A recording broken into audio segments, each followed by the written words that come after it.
Episode की शुरुआत Nguyen और मिंगवे के वेडिंग पोस्टर से होता है। दोनों के पोस्टर हर जगह छाए हुए होते हैं।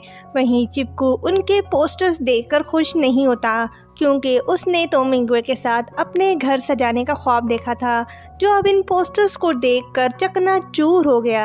वहीं दूसरी तरफ मिंगवे पार्लर में होती है और अपना बॉडी मसाज करा रही होती है कि तभी उसे चिपकू की कॉल आती है, जो उसे कहता है कि तुमने जो मिस्टर गुयेन के साथ पब्लिसिटी फ़ोटो शूट ली हैं वो बहुत पॉपुलर हो गई हैं और तुम दोनों हर जगह छाए हुए हो। मिंगवे कहती है कि मेरी गुयेन से बात नहीं हुई और ना ही उसने मुझे कॉल की, कहाँ है वो। चिपकू बताता है कि जहाँ तक मुझे पता चला है कि मिस्टर गुयेन अपनी बहन की वजह से थोड़ा सा टेंशन में है, क्योंकि उसकी बहन आउट ऑफ कंट्री जाकर स्टडी करना चाहती है। ये सुनकर मिंगवे कुछ सोचने लग जाती है। नेक्स्ट सीन गुयेन के शॉप से होता है। गुयेन अपनी सिस्टर गुजी और मिंगवे के बीच मिसअंडरस्टैंडिंग को दूर करने की कोशिश करता है। वो अपनी बहन को वहाँ लेकर आता है। मिंगवे वहाँ पहले से होती है। गुजी मिंगवे को देखकर गुयेन से कहती है कि मैंने तुमसे कहा था कि मैं यहाँ नहीं आना चाहती। गुयेन दोनों से कहता है कि एक्चुअली आज मैं तुम दोनों को यहाँ ऑफिशियली इंट्रोड्यूस कराने के लिए बुलाया है। गुजी ये मेरी गर्लफ्रेंड मिंगवे है और मिंगवे ये मेरी छोटी सी बहन गुजी है। मिंगवे तो उससे मिलकर खुश होती है, पर गुजी उसे देखकर खुश दिखाई नहीं देती और इतरा के कहती है कि वो इससे पहले ही मिल चुकी है। मिंगवे उसके एटीट्यूड को इग्नोर करके उससे हंसकर हेलो कहती है, पर गुजी का एटीट्यूड वैसे का वैसा ही होता है। तो गुयेन कहता है कि तुम मिंगवे से कुछ कहना चाहती थी ना, तो चलो कहो इसे। गुजी उससे कहती है कि मैं तुमसे सॉरी कहना चाहती हूँ। पहले मैंने तुम्हारे इंटेंशन को गलत समझा और तुम्हें मतलबी भी कहा, लेकिन मुझे तो बस अपने भाई की खुशी की फिक्र थी। आफ्टर ऑल वो मेरा इकलौता भाई जो है। मिंगवे कहती है कि मैं तुम्हारी फीलिंग्स को समझ सकती हूँ। अगर मेरा बड़ा भाई गुयेन जैसा होता तो मैं भी तुम्हारी तरह करती, लेकिन मैं इतनी बुरी नहीं हूँ जितना तुम सोचती हो।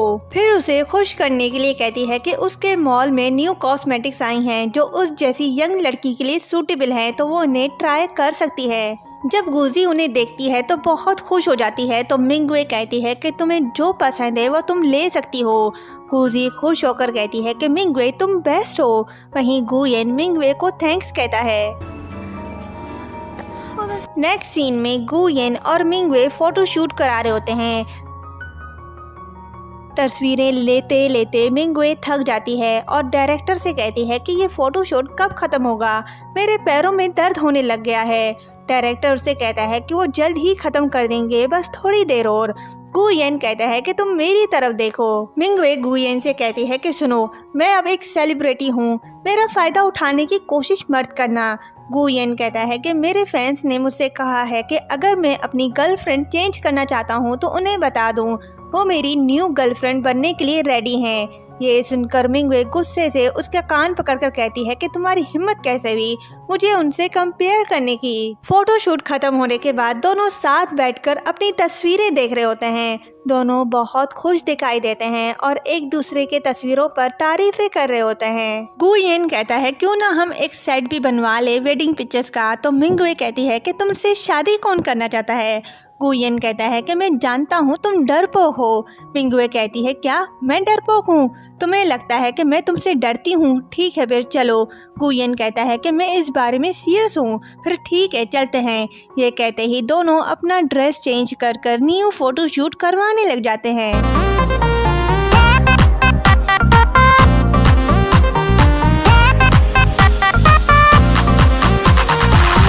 नेक्स्ट डे मिंगवे गुयेन के घर होती है। गुयेन मिंगवे के लिए खाना पकाता है और उसे खाने के लिए बुलाता है।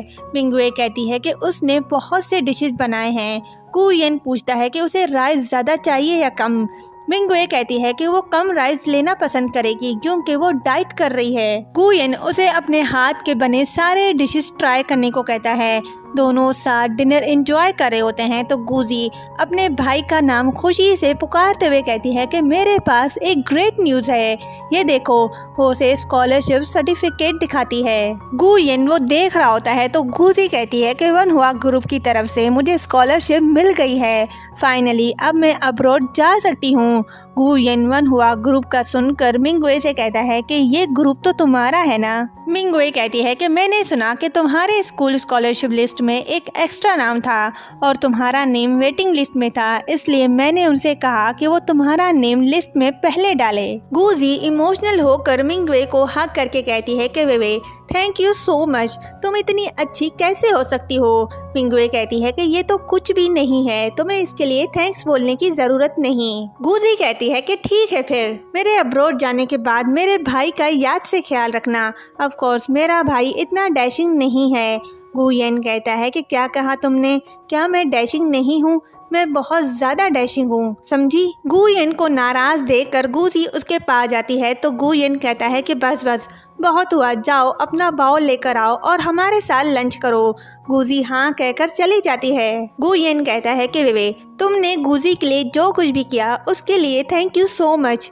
मिंगवे कहती है कि मैंने कहा तो है ये तो कुछ भी नहीं है, तुम्हें थैंक्स बोलने की ज़रूरत नहीं। फिर मिंगवे कहती है कि तुमने गुजी की बात सुनी ना, तो तुम्हारे लिए अच्छा होगा कि मेरे साथ अच्छे से ट्रीट करो।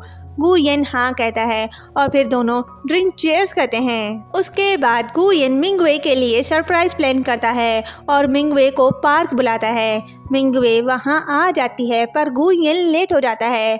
मिंगवे उसका इंतजार करते करते थक जाती है और उसे गुयेन पर बहुत गुस्सा आता है। वो 2 कदम आगे चलती है तो सामने गुयेन को आते हुए देखती है जो बहुत ज्यादा डैशिंग दिखाई देता है। मिंगवे उसे देखती ही रह जाती है। गुयेन उसके पास आता है तो मिंगवे कहती है कि क्या मसला है तुम्हारे साथ, तुम्हें लगता है कि अब मैं तुम्हारी गर्लफ्रेंड हूँ तो तुम्हारा लेट आना बर्दाश्त करूँगी। गुयेन कहता है कि ऐसी कोई बात नहीं। मिंगवे कहती है कि अगर फिर से तुमने लेट आने की कोशिश की तो देखना तुम। गुयेन कहता है कि ऐसा दोबारा नहीं होगा। फिर वो मिंगवे को पीछे मुड़ने का इशारा करता है। मिंगवे उसका इशारा नहीं समझ पाती तो गुयेन कहता है कि पीछे मुड़ के देखो। मिंगवे पीछे मुड़ के देखती है तो पूरे पार्क की लाइटिंग ऑन हो जाती है। मिंगवे वो सब देखकर बहुत खुश होती है। गुयेन कहता है कि माय प्रिंसेस, ये मेरी तरफ से तुम्हारे लिए गिफ्ट है, क्या तुम्हें ये पसंद आया? मिंगवे खुश होकर हाँ कहती है। फिर दोनों अपने पुराने दिनों को याद करते हैं कि वो दोनों कैसे मिले थे और उनकी हेट टू लव स्टोरी कैसे स्टार्ट हुई। सब कुछ इमेजिन करने के बाद दोनों उस मोमेंट को एंजॉय करते हैं और यहीं पर इस ड्रामे का हैप्पी एंडिंग होता है। ये ड्रामा और मेरा एक्सप्लेनेशन आप सबको कैसा लगा कमेंट बॉक्स में ज़रूर बताएं। आप सबके बेहद सपोर्ट के लिए थैंक यू सो मच। इसी तरह अपना सपोर्ट मेरे साथ बनाए रखें। वीडियो को लाइक, शेयर और चैनल को सब्सक्राइब करना मत भूलें। Thank you so much.